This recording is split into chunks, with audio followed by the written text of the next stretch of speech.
Bismillahirrahmanirrahim. Assalamualaikum warahmatullahi ta'ala wabarakatuh. Al-Fatihah. A'udzu billahi minasyaitonir rajim. Bismillahirrahmanirrahim. Alhamdulillahi rabbil alamin.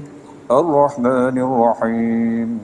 Maliki yaumiddin. إياك نعبد وإياك نستعين اهدنا الصراط المستقيم صراط الذين أنعمت عليهم غير المغضوب عليهم ولا الضالين آمين. Bismillahirrahmanirrahim.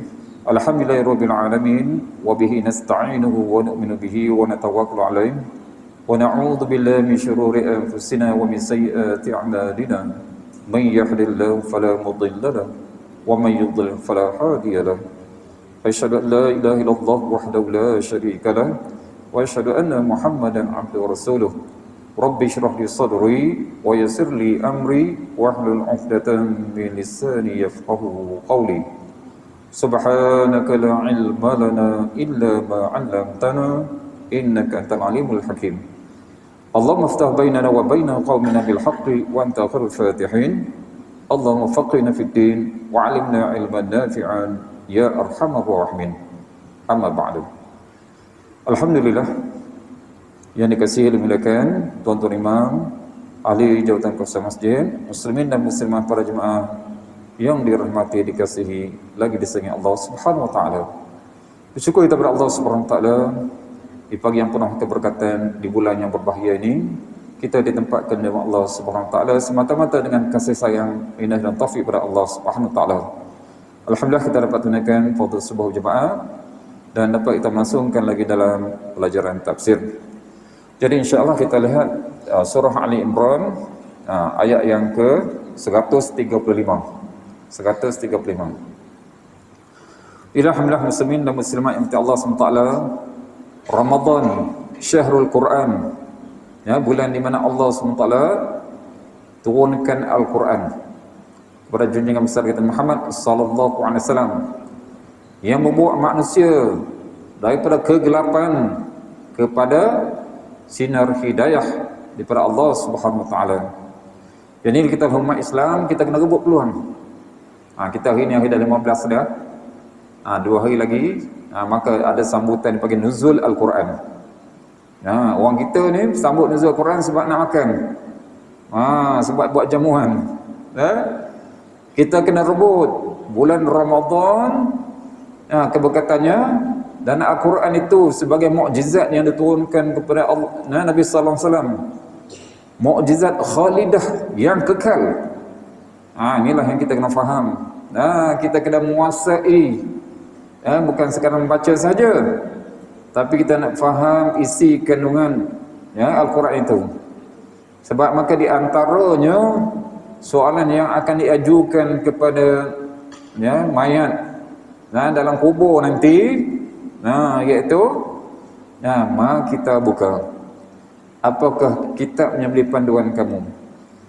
Kalau tak baca, pertama sekali, jauh sekali lah. Yang kedua, kalau tak faham, macam mana boleh dikatakan sebagai panduan? Panduan ni maknanya pertama kita baca, yang kedua kita faham.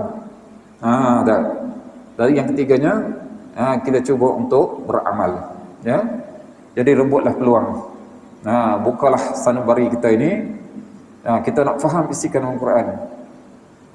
Alhamdulillah, di hadapan tuan-tuan muslim-muslimat, ada orang yang boleh membawa kita kepada memahami Al-Quran.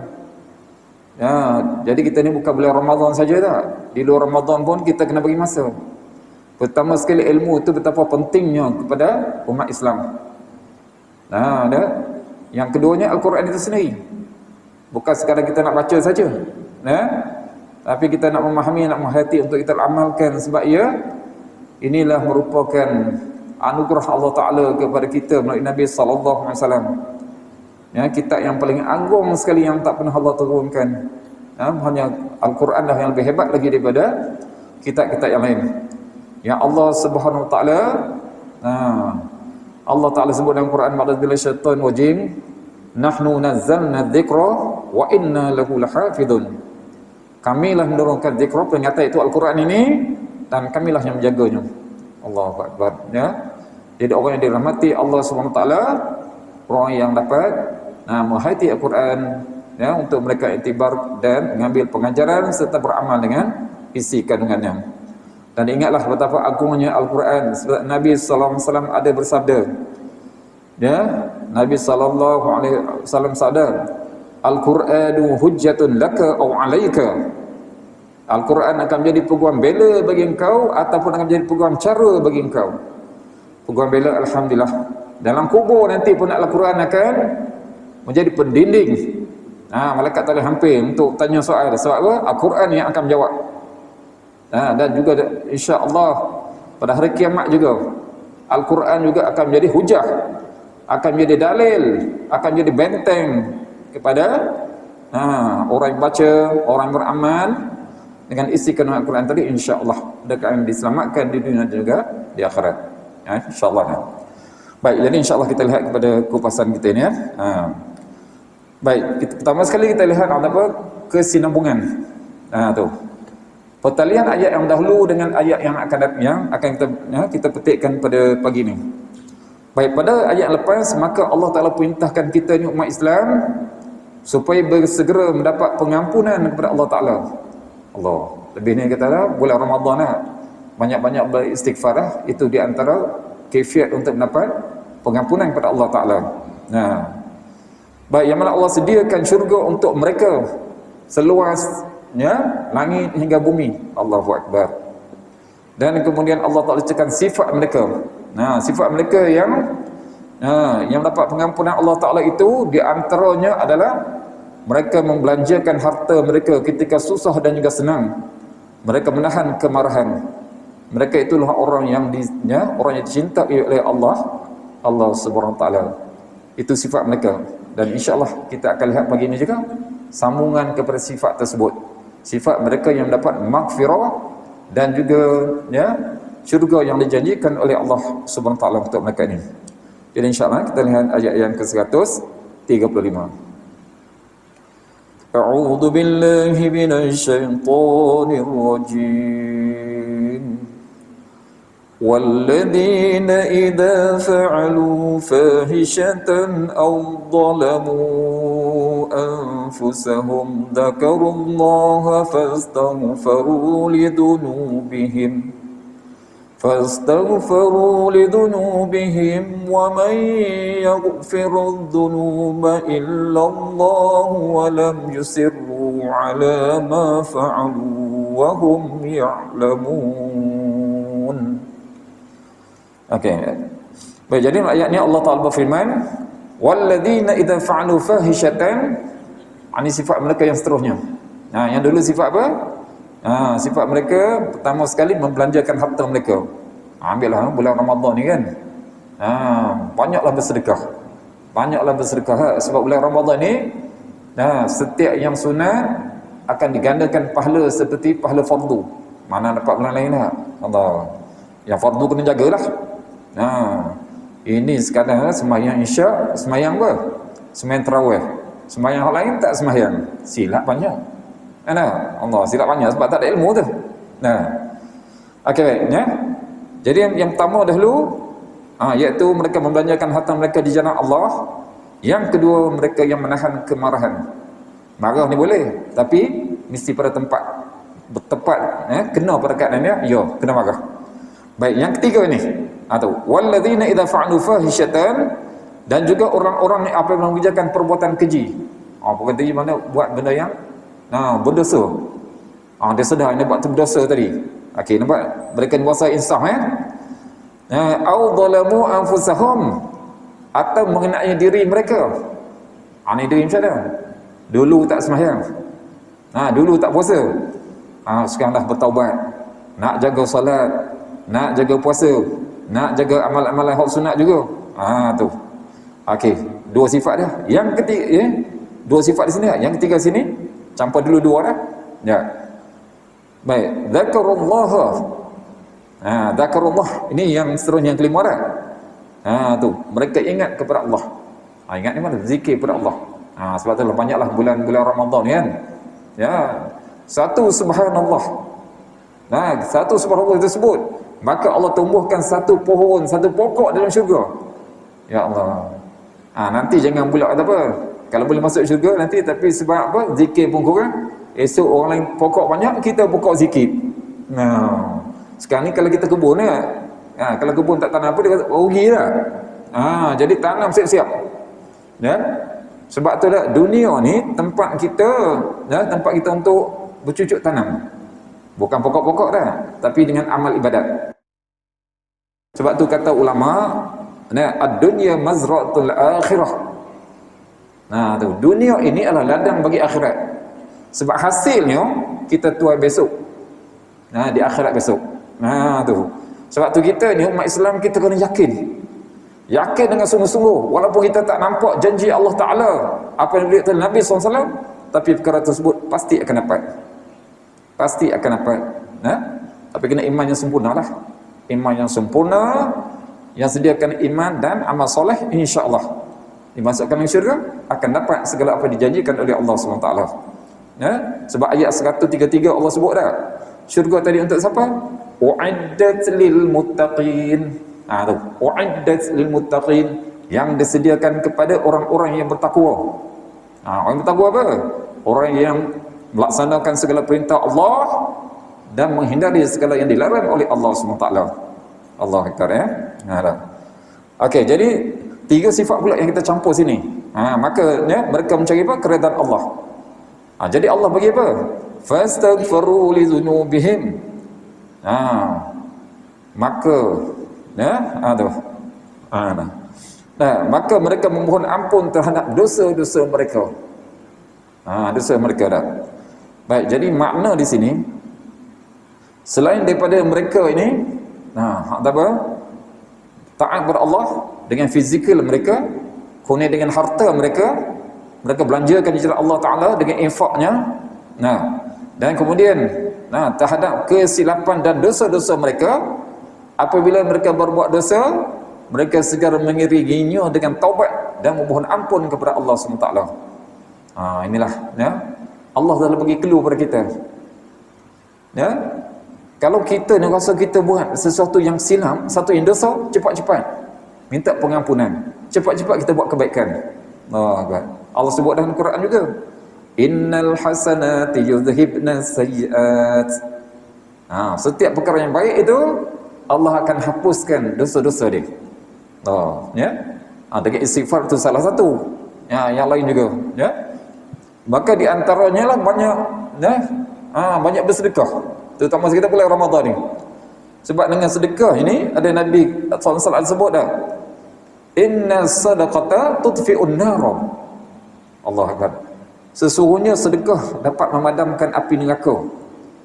Jangan salah faham, api neraka takkan padam. Tapi maksudnya sedekah tadi akan selamatkan orang yang keluarkan sedekah dia tadi dengan apa? Keikhlasan, maka Allah akan selamatkan daripada api neraka. Itu maksud pada hadis tadi. Api neraka takkan padam, takkan padam. Cuma Nabi itu kiasan, bahawanya seolahnya sedekah tadi seolah dapat memadamkan api neraka, iaitu dapat menghalang orang tadi daripada terjerumus ke dalam neraka tadi. Baik, Imam Ahmad diriwayatkan daripada Abu Hurairah radhiyallahu anhu daripada Nabi sallallahu alaihi wasallam. Hadisnya dipanjang, jadi saya ambil pada terjemah dia lah. Sabda Rasulullah, sesungguhnya ada seseorang yang berbuat dosa, lalu dia berkata, wahai Tuhanku, aku telah berbuat dosa, maka ampunilah dosaku itu. Orang tadi dah sedar. Kita ingat ni, setiap hari kita tak lepas ada dosa, saya kata. Mungkin kita selamat daripada dosa besar, mungkin kita selamat, tapi dosa kecil saya kata zaman sekarang ni tak selamat. Tak selamat dah. Mungkin orang kata dah, tapi saya kata kadang-kadang dosa besar tu kita tak perasan langsung. Terutama jagalah sekarang ni apa? Selalu saya kaitkan dengan hujung jari. Hujung jari lah. Sebab kalau dulu mengumpat dengan mulut, Sekarang ni mengumpat dengan apa? Ujung jari. Itu sebagai ganti pula. Dosa tak? Mengumpat adalah dosa besar. Ya. Termasuk campur-campur benda yang tak betul-betul, itu pun boleh timbul dosa juga. Baik, maka Allah Ta'ala berfirman. Bila orang tadi dia mengaku, ya, dia mengaku dia buat dosa, dia minta pengampunan kepada Allah. Allah berfirman, hamba-Ku telah berdosa. Biasanya Allah firman, Allah cerita kepada malaikat lah. Hamba-Ku telah berdosa dan dia yakin bahawa dia memiliki Tuhan yang dapat mengampuni dosa, atau memberikan hukuman kerananya, kerana dosa tadi. Sungguh, jadi Allah Ta'ala, Allah Ta'ala sumpah, sungguh aku telah mengampuni hamba-Ku itu. Allahu Akbar. Itu dah orang buat dosa, dia sungguh-sungguh minta ampunan, Allah ampunkan dia. Kemudian orang tersebut buat dosa lagi. Ini boleh jadi zaman sekarang dah. Taubat dah. Lepas tu apa? Bukan nak buat, tapi kadang-kadang apa? Terbuat ataupun sebagainya. Maka dia pun berkata, ya Tuhanku, aku telah berdosa, maka ampunilah dosaku. Sama juga dah. Dah dosa dulu, bertaubat, buat lagi. Maka Allah Ta'ala berfirman, hamba-Ku mengetahui bahawa dia memiliki Tuhan yang dapat mengampuni atau beri hukuman kerana dosanya. Sungguh aku mengampuni hamba-Ku itu. Ini berkali-kali asalkan minta pengampunan. Kemudian dia kembali berbuat dosa lagi. Dia kembali membuat dosa lagi. Lalu dia pun berdoa, ya Tuhanku, aku telah melakukan dosa lagi, maka ampunilah aku. Katanya apa? Berkali-kali dia buat dosa tadi. Allah berfirman, sama juga, hamba-Ku mengetahui dia memiliki Tuhan yang dapat mengampuni dosa atau berikan hukuman kerananya. Sungguh aku telah mengampuninya hamba-Ku itu. Baik, setelah orang itu tersebut berbuat dosa lagi, maka dia pun sama juga, ya Tuhanku, aku telah melakukan dosa lagi, maka ampuni dosaku. Allah jawab sama juga, hamba-Ku mengetahui dia memiliki Tuhan yang dapat mengampuni dosa atau memberikan hukuman kerananya. Aku bersaksi kepada kamu, wahai malaikat, bahawa aku telah mengampuni hamba-Ku itu, maka silakan dia berbuat sesukanya. Allahu Akbar. Baik, hadis ini ada sebahagiannya terdapat dalam kitab Sahih, dan Sahih Muslim pun ada. Baik, nak cerita sini, walaupun kita buat dosa, tapi jangan sengaja lah. Kalau boleh sebelah hindarkan lagi. Tapi kadang-kadang kita apa? Tak nak buat, tapi macam tadilah apa tu? Yalah, kadang-kadang orang dah cakap bab-bab orang, kita pun termasuk juga. Dah di-join sekali pula. Nampak tak? Ya? Jadi kita pun minta pengampunan. Maksud daripada hadis ni cerita kepada kita, jangan kita putus rahmat, jangan putus asa. Sebabnya apa? Rahmat Allah Ta'ala sentiasa terbuka. Sebab tu surah Yusuf ada. Nabi Yaqub AS berpesan kepada anak-anaknya, la taqnatu min rauhillah. Jangan kamu kecewa, berputus asa dari rahmat Allah. Rahmat Allah Ta'ala Maha Luas. Begitulah juga Nabi SAW ada menjelaskan tak? Apabila seorang hamba itu dia mengaku dosanya dan dia tahu Allah Ta'ala boleh mengampunkannya, dia minta pengampunan kepada Allah, maka dosanya akan diampunkan, walaupun dosanya seperti buih-buih di lautan. Allahu Akbar. Apatah lagi muslimin dan muslimat Allah Ta'ala, bulan Ramadan kan, bulan maghfirah, bulan pengampunan. Dan kita sekarang ni masuk pada sesi yang kedua dah. Sesi kedua pertengahan dalam Ramadan. Wa awsatuhu maghfirah. Pertengahannya adalah pengampunan. Allah nak ampun dengan sebab apa? Daripada awal lagi berusaha. Usaha untuk minta pengampunan, usaha menjadi orang baik, usaha menjadi hamba Allah Ta'ala yang Allah Ta'ala yang bertakwa. Kita kena faham, perjalanan Nabi SAW dalam bulan Ramadan semakin nak tamat Ramadan, maka amalan Nabi semakin meningkat. Kelemahan umat sekarang apa? Semakin nak raya, semakin merudum amalan. Kita berasa apa? Dah hak awal tu dah cukup dah, jangan buat itu, silap. Memang ada dua hadis. Yang pertama, ada Nabi menjelaskan dalam hadis yang pertama dalam kitab Bukhari, innamal a'malu binniyat. Sesungguhnya setiap amalan itu permulaan amalan itu dikepada niat dia tu. Niat kenapa? Tetapi ada lagi satu hadis yang kita kena ingat, ukuran Allah Ta'ala bukan yang itu. Nah, ada hadis Nabi SAW, ada juga hadis Bukhari. Nah, innamal a'malu bi khawatimiha. Sesungguhnya amalan itu dikira pada penghujungnya. Penghujungnya. Apa maksud dia? Allah Ta'ala tengok juga yang hak awal. Tengok yang awal, tengok niat tu kerana siapa dia buat. Tapi dikira semua tu pada penghujungnya. Sebagai contohnya, kita hidup di alam ni, dalam dunia ni, maka akan dikira kita ni sebagai sempurna Islam ke tidak masa nak mati tadi. Masa nak mati tadi, ya. Kalau mati tadi dalam keadaan sebagai seorang Islam, insya-Allah akan jadi Islam lah dia. Tapi kalau dulu elok belaka, na'udzubillah dah, mati dalam keadaan kafir atau murtad, na'udzubillah, maka rosaklah segala. Itu yang Nabi kata apa? Innamal a'malu bi khawatimiha. Setiap amalan itu dikira muktamadnya, keputusannya pada akhirnya. Tu kita ingatlah dalam bulan Ramadan ni. Bukan 10 hari akhir nanti sibuk dengan apa? Sibuk dengan baju raya, sibuk nak balik kampung apa. Nak balik kampung baliklah. Tapi amalan jangan tinggal. Solat jangan tinggal. Al-Quran jangan tinggal. Di mana saja kita berada, Allah Ta'ala bersama dengan kita. Dia bukan kata musim lah, bukan bermusim lah. Memang kalau bulan Ramadan ni jiwa kita lebih tenteram pada bulan lain, sebab kita kurang makan. Bulan lain tu kita makan banyak. Bila makan banyak, pertama nafsu amarah tu banyak. Yang kedua, hasutan syaitan tu mudah, dengan sebab makan yang banyak. Sebab tu bulan Ramadan ni alhamdulillah, ya, dapat membentuk jiwa rohani kita tu lebih kepada sifat perhambaan kepada Allah Ta'ala. Walaupun bulan lain tak solat, bulan Ramadan dia solat. Bulan lain tak datang masjid, bulan Ramadan dia datang. Tapi alhamdulillah, mudah-mudahan Ramadan ni menjadi pencetus kekuatan bagi kita untuk kita istiqamah. Untuk kita istiqamah dalam amal ibadat kita. Ingat, kita buat tu bukan kita nak tunjuk pada orang. Kita buat satu, kita nak cari keredaan Allah Ta'ala. Bila nak cari keredaan Allah Ta'ala, tak perlulah kita nak lihat pada orang lain. Kita kena tanya kepada kita, saya buat kerana siapa? Sekarang ni apa yang menjadi tanggungjawab saya? Itulah. Itu yang kita kena jaga tadi. Baik, hadis riwayat daripada Abdul Razzaq dalam kitab hadisnya, daripada Anas bin Malik radhiyallahu anhu, dia berkata, daripada Anas, telah diceritakan kepadaku bahawa iblis menangis ketika turun ayat ini. Sahabat ni Anas, Anas bin Malik, dia pernah dengar, dia kata iblis menangis ketika turun ayat ini.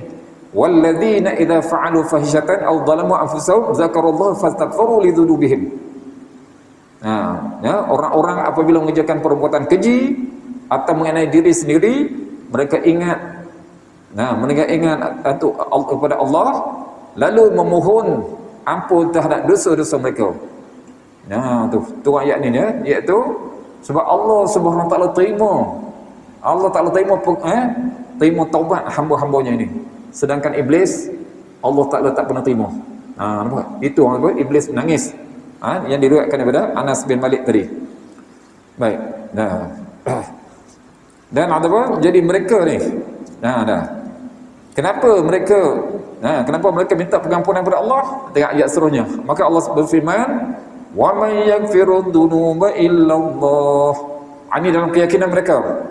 Maknanya, dan siapa lagi yang dapat mengampuni dosa selain daripada Allah? Tu keyakinan mereka. Tak ada yang boleh mengampuni dosa mereka, hanya Allah Ta'ala. Subhanallah. Jadi muslimin dan muslimat Allah Ta'ala, ingatlah, kita ni umat Islam, Allah Ta'ala bagi kemudahan. Umat Nabi SAW ini special, sebab kita bertaubat dengan beristighfar.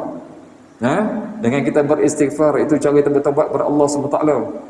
Penyesalan di atas dosa-dosa yang lalu, berazam tak akan lakukannya lagi. Dan tekad kita akan berubah, akan usahakan dengan amalan yang baik, maka Allah akan ampunkan. Jadi inilah, bila dalam hati pun kita faham tidak ada yang boleh mengampuni dosa selain pada Allah. Maknanya keyakinan kita, Allah sahaja yang dapat mengampuni dosa kita, insya-Allah Allah akan mengampuni dah. Tapi ingatlah, buatlah seperti mana yang dipegang oleh Ahlussunnah wal Jamaah. Jangan keluar daripada akidah Ahlussunnah wal Jamaah. Kalau kita lihat tu macam orang Kristian, mereka nak hapuskan dosa mereka secara baptis, pergi gereja mereka bayar. Itu bukan cara diajar oleh Allah Ta'ala. Tak ada pun dalam kitab yang Allah turunkan, mana-mana kitab pun cara begitu. Sama ada kita kata entah lu kitab Taurat, kitab Injil sendiri, tak ada cara demikian. Allahu Akbar. Itu bukan cara kita nak hapuskan dosa kita. Hapuskan dosa kita dengan kita bertaubat, minta pengampunan kepada Allah Subhanahu Wa Taala. Baik. Dan sifat mereka ini, sifat mereka ini Allah sebutkan, walam yusirru ala ma fa'alu wa hum ya'lamun. Dan mereka tidak meneruskan perbuatan kejinya itu. Ini yang dikaitkan apa? Dia ada, bila dosa kita dengan Allah Ta'ala ada 3 peringkat. 3 peringkat ini seperti mana yang dituliskan oleh Imam Nawawi rahimahullah dalam kitab Riyadhus Shalihin. Apabila dosa kita terhadap Allah Ta'ala ini, yang pertama hendaklah tinggalkan perbuatan keji tadi. Perbuatan keji tadi. Yang kedua, hendaklah anda menyesal di atas perbuatan-perbuatan yang keji tadi, yang berdosa tadi. Dan yang ketiga, berazam tidak akan mengulanginya. Dan di samping itu beramal dengan amalan soleh. Insya-Allah 3 perkara tadi, maka Allah Ta'ala akan beri jalan kepada pengampunan pada Allah Ta'ala. Ini mereka, Allah ceritakan sifat mereka ini. Dan mereka tidak meneruskan perbuatan keji itu sedang mereka mengetahui. Maknanya iaitu mereka bertaubat daripada dosa-dosa yang telah mereka lakukan. Mereka kembali kepada Allah dengan mereka berhenti daripada melakukan maksiat. Dengan melakukan maksiat tadi. Jika mereka melakukan lagi, maka mereka segera bertaubat kepada Allah Subhanahu Wa Taala. Allah Akbar. Mereka minta pengampunan kepada Allah. Kenapa? Sebab pada akhir ayat Allah sebut wahum ya'lamun, sedangkan mereka mengetahui. Mereka mengetahui apa? Baik, dalam hal ini kata Mujahid dan juga Abdullah bin Ubaid bin Umair, mereka berkata iaitu mereka mengetahui, iaitu bahawa siapa yang bertaubat kepada Allah, nescaya Allah akan terima taubatnya. Itu masa mereka mengetahui, iaitu tak ada yang boleh terima taubat hanyalah Allah Subhanahu Wa Taala. Ini samalah seperti dalam surah At-Taubah.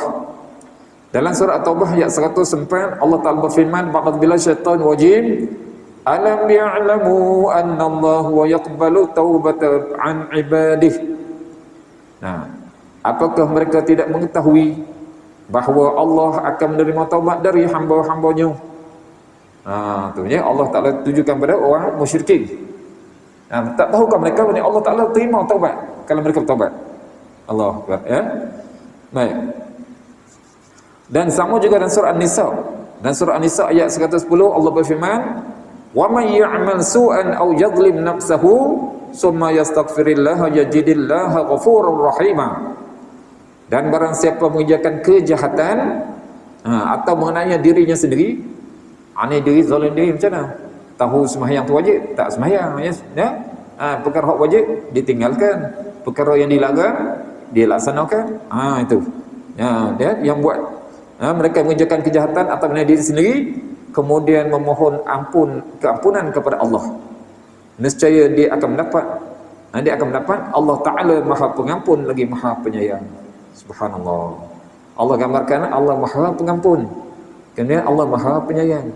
Sebab tu muslimin dan muslimat yang Allah Ta'ala kena faham, Allah Ta'ala ciptakan kita ni bukan nak dimasukkan ke dalam neraka. Bukan ke dalam neraka. Allah nak masukkan ke dalam syurga. Sebab tu Allah Ta'ala bagi kepada kita ni jalan maghfirah banyak sekali. Dan paling besar sekali Allah buka dalam bulan Ramadan. Allahu Akbar. Bayangkan, ambil wudu tu dah, apa yang dibasuh tadi, maka dosa-dosa kecil akan jatuh. Allah akan hapuskan dengan ambil wudu tadi. Dia berjalan ke masjid, dosa-dosa kecilnya juga akan dihapuskan. Allahu Akbar. Berada dalam majlis ilmu, malaikat mengemuruni, malaikat mendoakan untuk dia, malahan untuk kedua ibu bapa yang telah melahirkan dia. Allahu Akbar. Nampak tak hebatnya majlis ilmu kan? Kalau tak nak lagi Allah. Ini Allah bagi peluang cukup banyak bulan Ramadan. Bulan Ramadan ni.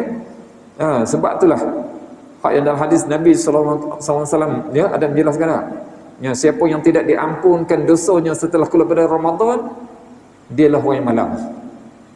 Dialah orang yang malang.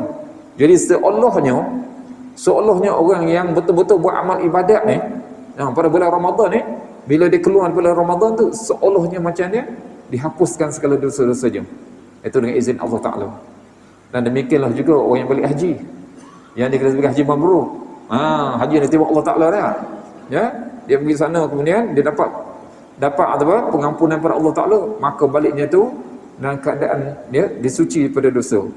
Tapi kita tak tahu siapa kita hanya kita mahramkan kepada Allah SWT. Begitulah juga kita nak apa? Kalau ada haji mabrur, kita nak juga Ramadan kita mabrur. Mabrur ni mana? Yang diterima oleh Allah Ta'ala.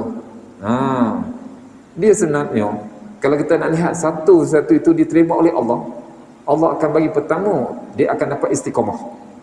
Dia akan meneruskan tadi. Contohnya orang pergi haji, di sana dia baik belaka, bila balik dia jadi baik, insya-Allah itu haji mabrur. Di sana jaga solat, balik pun jaga solat juga. Dalam bulan Ramadan kita boleh jadi orang baik, di luar Ramadan pun kita jadi baik. Maka inilah Ramadan mabrur yang diterima oleh Allah SWT. Allahu Akbar. Baik, Imam Ahmad diriwayatkan daripada Abdullah bin Amr radhiyallahu anhu daripada Nabi sallallahu alaihi wasallam, baginda ketika berada di atas mimbar, atas mimbar berkhutbah, maka sabda Rasulullah SAW, irhamu turhamu waghfiru yughfar lakum wailun li aqma'il qawli wailun lil musirrin alladhina yusirruna 'ala ma fa'alu wa hum ya'lamun. Ni pernah Nabi berkhutbah dah. Berkasih sayanglah kamu. Kasih sayang kita Ramadan, alhamdulillah, beri makan antara satu sama lain dan sebagainya. Jumpa sahabat kita, bagi salam dan sebagainya. Berkasih sayanglah sesama kamu, nescaya kamu akan dikasihi. Mohonlah ampun kamu semua, nescaya kamu akan diampuni. Celakalah, Nabi kata, celakalah orang yang mendengar perkataan namun tidak mengamalkannya. Dah tahu nasihat daripada Nabi, dah tahu nasihat pada Allah Ta'ala, tapi tak beramal, celakalah. Dan Nabi kata, celakalah orang-orang yang terus menerus berbuat dosa padahal mereka mengetahuinya. Dia tahu benda tu dosa, dia buat juga. Atau Nabi kata celaka. Betul lah, celaka dah. Dia tahu dah. Baik, ini hadis ni diriwayatkan oleh Imam Ahmad. Baik. Jadi setelah mana Allah Ta'ala sebutkan dahulu ni, itulah sifat orang yang bertakwa. Ada berapa? Ada 5 tadi ya? Ada 5. Maka kemudian Allah Ta'ala ceritakan balasannya. Balasannya insya-Allah kita lihat pada ayat seterusnya. Ulaika jazaohum maghfiratun min rabbihim wa jannatun tajri min tahtihal anharu khalidina fiha wa ni'ma ajrul 'amilin. Ini balasan orang yang bertakwa kena sifat mereka ini. Tu. Jadi Allah berfirman, ulaika. Ulaika apa? Mereka itu. Dia kata apa? Iaitu bersifat yang 5 yang disebut jazaohum maghfiratun min rabbihim. Balasannya ialah pengampunan dari Tuhan mereka. Ada sifat yang 5 tu. Apa sifat yang 5 dulu? Kalau kita lihat dahulu, mereka yang bersegera apa? Nak dapat pengampunan sebab bila Allah Ta'ala ampun tadi, sifat mereka yang pertamanya apa? Iaitu mereka yang infak ketika senang, ketika susah. Yang kedua, menahankan kemarahan mereka. Yang ketiga, mereka bila buat perbuatan keji, ataupun yang zalim tadi mereka ingat Allah Ta'ala, ingat Allah Ta'ala, maka mereka memohon ampunan bagi dosa mereka itu, Allah mengampun dosa mereka itu. Baik. Jadi itulah Allah jelaskan ulaika.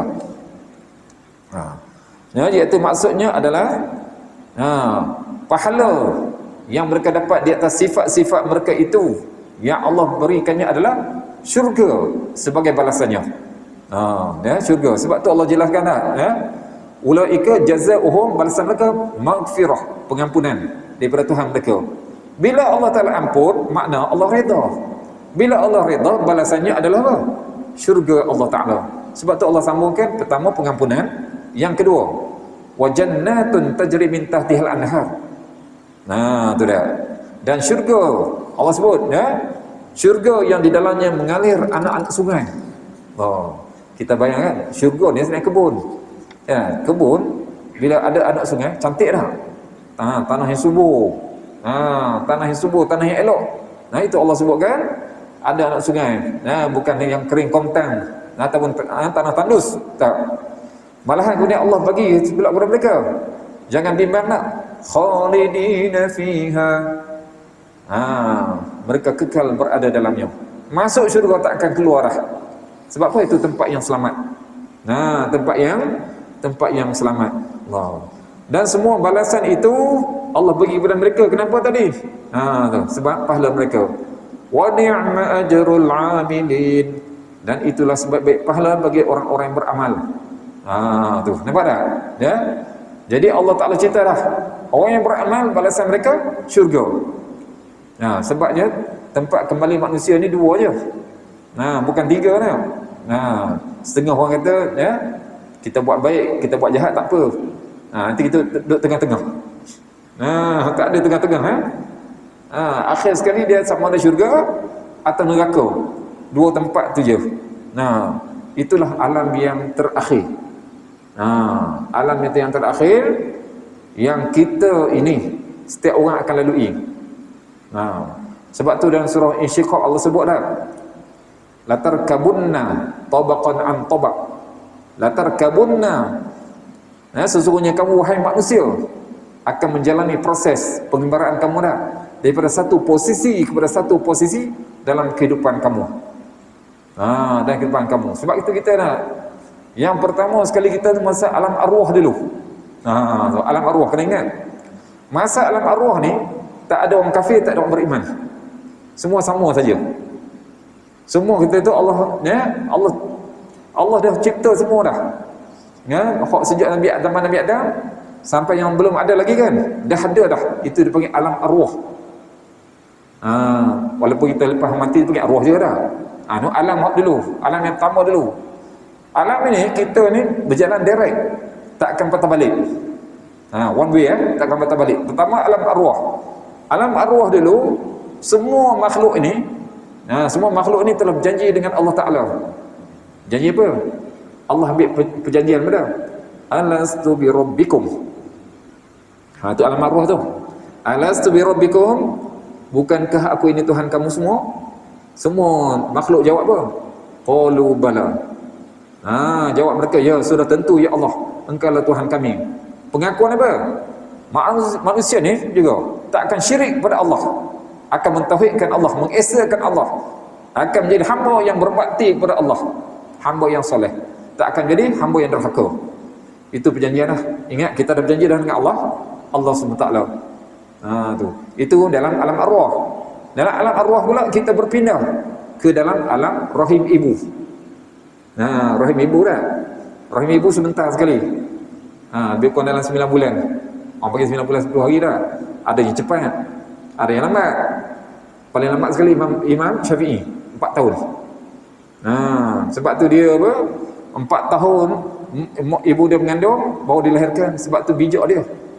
Hak zaman sekarang ni kalau boleh 9 bulan lebih, 9 bulan pun doktor kata jangan. Doktor takut. Kalau keluar awal tu dia panggil peramatan, kurang sikit akal. Tu nampak kurang sikit akal. Bukan tak boleh cudik, tapi tak sampai cudik yang tahap yang maksimum tu. Sebab tu Imam Syafi'i tu kehebatan dia. Mak dia mengandung lama. Allahu Akbar, ya. Keluarnya dah masa budak-budak dah dia hafiz Quran. Umur belasan tahun tu dia jadi mufti dah. Kita umur berbelas tahun lebih. Duk merempit di tengah jalan lagi. Tak pandai apa lagi. Semayang tak betul lagi. Kita dah masuk alam yang kedua nak. Daripada alam rahim masuk kepada alam dunia. Ni alam dunia kita ada sekarang. Alam dunia ni baik, alam rahim saya belum beritahu lagi. Baik. Yang pertama sekali alam arwah, perjanjian kita dengan Allah Ta'ala. Yang kedua, ingat, yang kedua tu alam rahim, kan? Alam rahim itu penentuan. Allah dah takdirkan dah. Dah takdirkan tu. Malaikat dah tulis dah apa yang akan berlaku kepada tu bayi tadi apabila dilahirkan. Ya, kehidupan dia, kematian dia, susah senang dia, ajar rezeki dia, semua ada situ belaka dah. Ditentukan masa ya, masa berada dalam perut ibu, dalam rahim ibu tu. Sebab manusia ni asal pada setitik mani. Daripada mani tadi akan menjadi segumpal darah. Daripada segumpal darah akan bertukar menjadi seketul daging. Proses ini dalam 40 hari. Ya, proses itu 40 hari. Dan kemudian setelah berdagi roh, maka malaikat pun bawa apa yang telah ditentukan dalam Lauh Mahfuz yang saya sebut perkara-perkara tadi. Nah, baik, kemudian kita berpindah dari lahirkan masuk alam yang ketiga atau alam dunia sekarang ni. Ini alam ketiga kita. Alam dunia. Alam dunia ini yang Allah sebut dalam Quran. Linabluwakum ayyukum ahsanu amala. Kena ya. Kami nak uji. Ya, kami nak uji di kalangan kamu siapakah yang terbaik amalannya. Inilah kita sekarang. Puasa ni, zakat, solat dan sebagainya. Ini Allah uji. Ujian Allah nak lihat ketaatan kita kepada Allah Ta'ala. Sabar tak kita dalam ketaatan kepada Allah Ta'ala. Ya, ini ujian ini dipanggil Darul Ibtila'. Darul Ibtila' tempat ujian.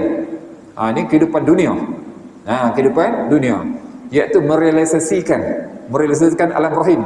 Alam rahim ketetapan, alam dunia pelaksanaan apa yang telah ditentukan oleh Allah Ta'ala tadi. Dan kita akan berpindah alam dunia masuk pada alam barzakh. Masuk alam barzakh, alam apa? Alam kubur. Kenapa dipanggil barzakh? Barzakh makna penghalang. Kita tak tahu apa yang berlaku dalam kubur, orang dalam kubur pun tak tahu apa yang berlaku atas dunia. Dah putus dah.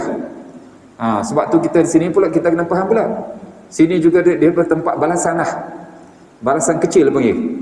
Sebab tu Nabi SAW ada bersabda, Al-qabru rawdatun min riyadil jannah au hufratun min hufarin niran. Kubur itu merupakan satu tempat, satu taman daripada taman syurga atau satu lubang daripada lubang api neraka.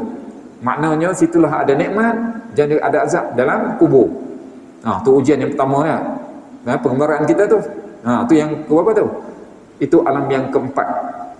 Alam yang keempat. Tu. Maka kita akan berada situ. Sehingga bila? Wallahu a'lam. Hanya Allah mengetahui. Dan daripada alam keempat kita akan berpindah pada alam yang kelima, iaitu alam mahsyar. Alam mahsyar.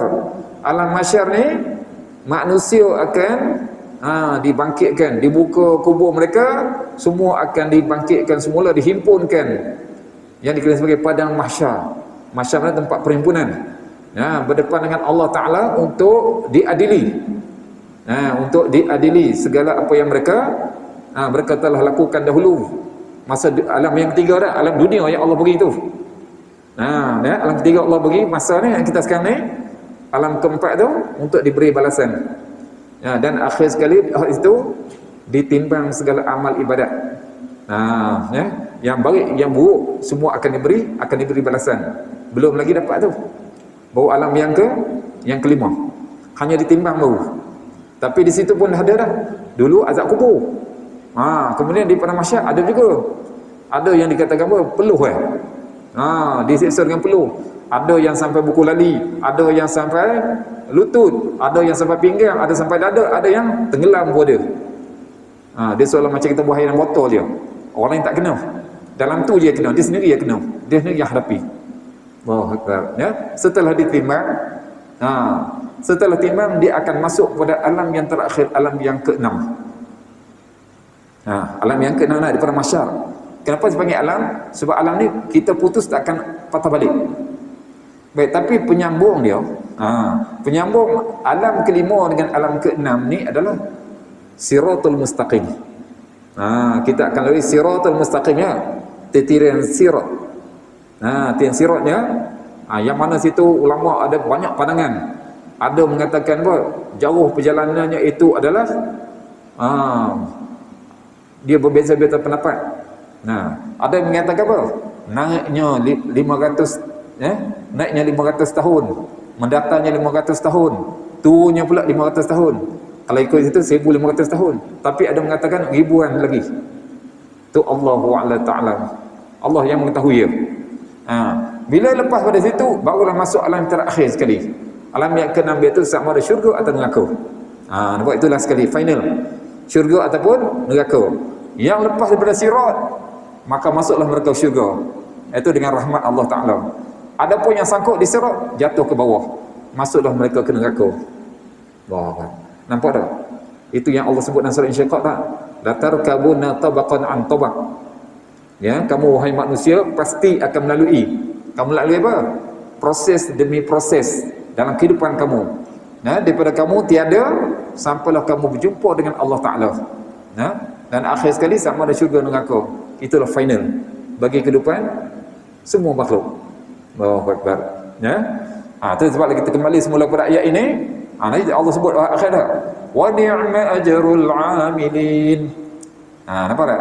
Dan itulah sebaik-baik pahala bagi orang yang beramal. Pahalanya apa? Iaitu mendapat balasan syurga Allah Subhanahu Wa Taala. Allahu Akbar. Para muslimin dan muslimat yang Allah Taala, saya dah beritahu dah. Allah Taala cipta kita ini bukan nak masukkan ke dalam neraka. Ya, Allah Taala bagi dah pilihan kepada kita supaya kita usaha.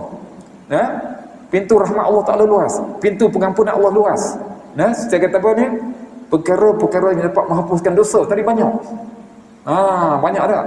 Maka yang terbesar sekali Allah bagi pada kita bulan Ramadan. Bulan Ramadan yang paling besar sekali. Kerana keberkatan Ramadan ni dikaitkan pula nuzul Al-Quran. Nuzul Al-Quran sebab yang akan sambut 17 Ramadan itu adalah 5 ayat saja yang turun. Bukan semua 5 ayat, iaitu Iqra bismi rabbikal ladzi khalaq, yang mana Nabi SAW berada di Gua Hira. Itu mendapat wahyu yang pertama sekali yang Allah lantik sebagai Nabi. Surah Alaq 5 ayat tadi Baik, adapun 30 juzuk itu Allah turunkan malam Lailatul Qadar. Tu daripada Lauh Mahfuz ke langit dunia. Bukan sampai kepada Nabi lagi, ke langit dunia. 30 juzuk pada malam tersebut, malam Lailatul Qadar. Kemudian daripada langit dunia tu kepada Nabi SAW, maka Jibril AS yang buat sedikit demi sedikit selama 23 tahun. Selama 23 tahun 13 tahun Nabi berada di kota Mekah dan 10 tahun berada di kota Madinah. Itulah hak yang pertama sekali Nabi dapat itulah pada 17 Ramadan, iaitu Iqra bismi rabbikal ladzi khalaq, yang kita sambut. Yang kita bawa nuzul Al-Quran, sempurna pelantikan Nabi SAW sebagai Rasul, dan juga Nabi kepada umat yang terakhir. Yang mana Allah sebut kuntum khaira ummah, kamu ini sebaik-baik umat. Jadi begitulah, kita nak jadi sebaik-baik umat ni, kita mesti mengikut apa dibuat oleh Nabi SAW. Kalau tak ikut yang Nabi bawa, nak jadi orang terbaik macam mana? Kita boleh berjaya dunia, belum tentu boleh berjaya akhirat. Melainkan mesti kita mengikut jalan yang dibuat oleh Nabi SAW. Jadi kesimpulan yang muslimin dan muslimat Allah Ta'ala, semua yang saya bicarakan, siapa bicarakan, balik kepada ilmu. Balik kepada ilmu sebab itulah bagilah masa kita untuk ilmu. Sebab dengan ilmu dah kita boleh kenal Allah Ta'ala. Dengan ilmu inilah kita tahu halal, haram, perkara yang sah, yang batal dan sebagainya. Kalau tanpa ilmu, maka ibadat pun tidak akan diterima oleh Allah Ta'ala. Dan terutama sekali saya mintalah, perbetulkanlah solat. Memang dari segi fizikalnya kita buat elok dah, tapi ada perkara-perkara kita yang kadang-kadang kita terlepas pandang. Sebenarnya benda tadi boleh merosakkan solat. Dengan kata lain, mungkin solat itu tidak sah. Tidak sah. Jadi bagilah masa bukan kita bagi masa bulan Ramadan saja, tapi bila-bila masa pun talabul ilmi fardhatun ala kulli muslimin muslimah. Menuntut ilmu itulah fardu ke atas setiap orang lelaki muslim dan perempuan muslim. Sampai bila-bila pun. Sampai bila-bila pun. Walaupun saya kata bukan hadis, hanya bukan hadis. Sebenarnya rekaan orang dulu supaya suka belajar talabul ilmi minal mahdi ila lahdi. Menuntut ilmu dari buayan hingga ke liang lahat. Itu sebenarnya saya kata bukan hadis. Bukan hadis. Tapi apa dikatakan itu benarlah. Sebabnya apa dah? Bila kita dilahirkan di dunia ni, kita belajar sampailah masuk liang lahat pun lah. Ada talqin lah. Nak diajar lagi. Tapi kalau masa dunia ni tak nak belajar, masa dah mati tu tak guna nak talqin. Dia tak akan dengar. Sebab masa hidup dah tak nak dengar, apatah lagi masa mati. Allahu Akbar. Ya. Jadi insya-Allah kita sekarang itu dahulu. Mudah-mudahan Allah bagi kekuatan kepada kita. Kita dengan ini dapat jadikan panduan, iktibar pengajaran untuk kita amalkan dan dapat pula kita wariskan kepada sahabat-sahabat yang ada di sini. Walahuna aqulu qawli hadza astaghfirullah lakum wa billahi taufiq hidayah. Assalamualaikum warahmatullahi taala wabarakatuh. Insya-Allah sekarangnya tuan-tuan ada sebarang pertanyaan. Ya, saya. Dengan kipas ni. Dengan kipas kuat lagi. Boleh tanya.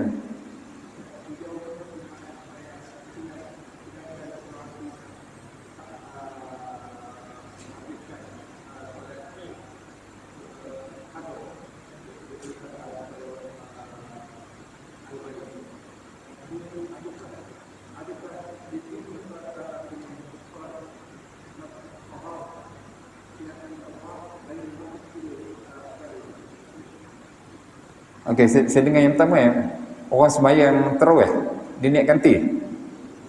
Dia niat ganti tadi. Jadi mana tarawih dia tak dapat? Rugi. Apa nak rugi? Ya tu sebab apa? Sembahyang tarawih kena sembahyang tarawih lah. Sedangkan qadha tu boleh sembahyang bila-bila masa. Tu kena faham ya. Sebab tu tak ada ilmu. Sebab dia kira apa?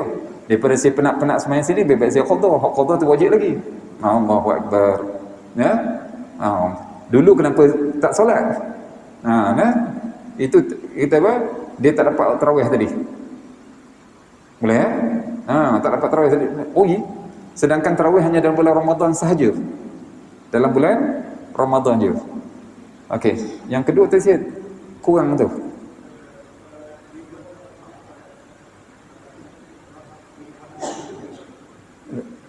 Jadi saya belum tu dia. Sebab kipas tu kuat juga tu sebenarnya.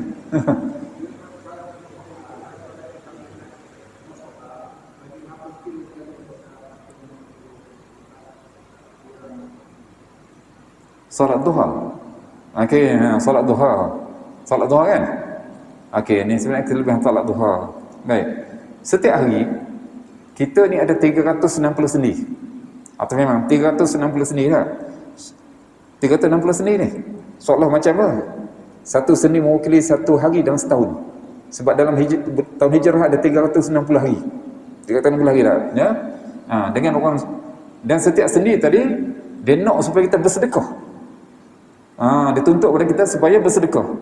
Sebab tu Nabi kata, kalau kita tolong orang bersedekah, kita bagi hak sedekah pun bersedekah. Semua tu akan sebagai bayaran kepada yang dituntut tadi. Tapi Nabi kata dengan 2 rakaat. Tu 2 rakaat duha tadi, ya, dapat mana? Tu dapat membayar. Soal macam setiap hari kita hutang kan? Hutang atas nikmat sendi-sendi tadi, 360 tadi, dengan sembahyang duha 2 rakaat, maka Allah Taala terima tadi sebagai pembayarannya. Itu kelebihan duha tadi. Tapi bukan 2 rakaat saja, saya kata boleh buat banyak lagi. Tapi sekurang-kurangnya tu 2 rakaat. Ya. Baik, kalau kita tengok tu dalam kitab Riyadhus Shalihin pun banyak tentang masalah solat duha. Lihat kitab Riyadhus Shalihin, sebab kitab Riyadhus Shalihin tu dah ada terjemah Melayu. Dah lama dah terjemah Melayu dah. Hak Indo pun banyak juga. Tengok kelebihan solat duha tadi. Walaupun dia sunat. Betul? Walaupun sunat kan. Tetapi itu sebenarnya apa? Ada amat banyak fadilat dia. Termasuklah juga Allah Ta'ala akan lapangkan rezeki dia melalui solat duha ni. Ya, Allah akan melapangkan rezeki dia. Kita lapang rezeki ni jangan kita duk fikir apa. Hari ni kalau sembahyang duha 2 rakaat nanti dapat duit banyak. Bukan itu. Allah bagi kesihatan dia berrezeki dah. Mana? Allah bagi kesihatan berrezeki. Kita boleh ada orang terlantar di apa? Terlantar di hospital lepas tu. Walaupun orang kaya sebagainya. Tak nampak rezeki ya. Tak nampak rezeki ya. Macam-macam bentuk rezeki dia. Okey, boleh okay. Okey, boleh. InsyaAllah yang lain ada apa? Tak ada? Ya, saya. Tentang keutamaan sunat-sunat rawatib ni Ustaz. Ya, surat rawatib. Terutama pada bulan puasa, sunat bagi Aisyah. Ya. Bagus, saya faham. Ini yang berlaku. Sebab tak ada ilmu. Saya faham tak? Soalan pun saya dah faham. Sebab ni banyak berlaku kesilapan orang kita sebab tak ada ilmu. Dia mari sembahyang Isyak. Lepas sembahyang Isyak tu dia bual. Dia tunggu sembahyang sunat tarawih. Cukup banyak. Saya kata orang ni sebenarnya tak faham, tak ada ilmu. Kenapa tak? Yang mana lebih dituntut? Solat tarawih ke solat yang rawatib tadi? Solat rawatib tu yang lebih dituntut. Ya. Sebab tu dalam mazhab Syafi'i saya beritahu ada 10 rakaat. 2 sebelum Zuhur, 2 selepas Zuhur, 2 selepas Maghrib, 2 selepas Isyak dan 2 sebelum subuh. Jangan tinggal. Ini bagi kita 10 rakaat. Cuma mazhab Hanafi dia pegang hadis lain, 12 rakaat. 12 rakaat sebab dia 4 sebelum Zuhur. Tak ada masalah. Baik, itu adalah hadis Nabi kata apa? Siapa yang jaga sunat ni, Allah Ta'ala bina mahligai dalam syurga untuk dia. Tak nak ke? Ini duk sibuk nak beli rumah atas dunia je. Esok kenapa? Tinggal juga. Untuk akhirat. Rugi saya tahu. Sebab apa? Pahala besar. Bukan kita dah kata apa? Sembahyang rawatib kemudian balik rumah. Tak payah sembahyang apa? Tak payah sembahyang sunat tarawih. Sunat tarawih tu dia khas untuk Ramadan saja. Bulan lain tak ada. Tapi kalau tertinggal rugi juga. Sebab bulan lain tak ada kan. Jadi yang rawatib ni kena jaga. Lebih kena jaga lagi pada sunat-sunat biasa. Malahan saya kata rawatib ni, tadi duha ada kelebihan tak? Tapi tak menyamai. Tak menyamai rawatib. Tu ya. Sebab rawatib ni, terutama sebelum subuh. Sebelum subuh terus ada dalam hadis sahih. Dalam hadis sahih Nabi SAW amat mementingkan qabliyah subuh berbanding pada sunat-sunat yang lain. Betul. Sebab itulah dalam mazhab Hanafi, kalau dia datang dah imam dak solat, dia datang, dia akan solat sunat dulu. Sebab apa? Hak tu yang Nabi tak tinggal. Lepas tu baru dia ikut imam. Walaupun dia tertinggal sekalipun. Nak ceritanya apa tu? Penjagaan dia tadi. Kita ni sebab apa? Ikut kita aje. Masa nak sembahyang. Tapi banyak apa? Ikut nafsu tadi. Tadi dah buka puasa makan banyak dah. Kemudian sembahyang sebelum sembahyang tarawih tu, sembahyang Isyak dah. Kemudian nak berehat sebentar sebelum sembahyang. Sebelum sembahyang sunat tarawih kan. Jangan tinggal segitu. Bukannya teruk sangat nak sembahyang 2 rakaat. Sekurang-kurangnya apa? Kalau tak mampu nak berdiri, duduk pun tak apa. Jangan tinggal. Sunat rawatib ni amat penting sebenarnya. Sebab apa? Yang Nabi kata pada Allah bagi apa? Kelebihan kan tadi. Hak yang lain tu kelebihan cara lebih nampak dunia sebagainya. Tapi yang rawatib ni Allah akan nampak bina mahligai untuk dia dalam syurga nanti. Tak nak kan? Kita sebenarnya bila sebut tentang syurga, semua nak belaka kan? Bobot nak syurga. Itu dah. Okey, insya-Allah. Okey, biar Okey. Wallahu a'lam. A'udzu billahi syaitanir rajim. Bismillahirrahmanirrahim. Ya Rahman wa Sakin. Allahumma inna nas'aluka khairan ma saraka ibadaka Muhammad sallallahu alaihi wasallam wa na'udzu bika min syarri ma sta'adha Muhammad sallallahu alaihi wasallam. Allahumma ighfir li ma wa dhalna. Allahumma zidna 'ilman nafi'an wa zidna yaqinan sadiqan wa zidna 'amalan mutaqabbalan 'indaka ya Rahman. اللهم اجعل القرآن شفيعا لنا في الدنيا والآخرة واجعل لنا شفيعا في القبر وفي المحشر وفي الميزان وفي الصراط وادخلنا الجنة كالفصيح من الرحمن ربنا ظلمنا أنفسنا وإن لم تغفر لنا وترحمنا لنكون من الخاسرين ربنا آتنا في الدنيا حسنة وفي الآخرة حسنة وقنا عذاب النار صلى الله على سيدنا محمد وعلى آله وصحبه أجمعين والحمد لله رب العالمين Subhanallah wa bihamdihi subhanallah wa bihamdika asyhadu an la ilaha illa anta astaghfiruka wa atubu ilaik. Bismillahirrahmanirrahim. Wal 'asri innal insana lafi khusr illa alladziina aamanu wa 'amilus solihati wa tawassaw bil haqq wa tawassaw bis sabr. Wallahu a'lam.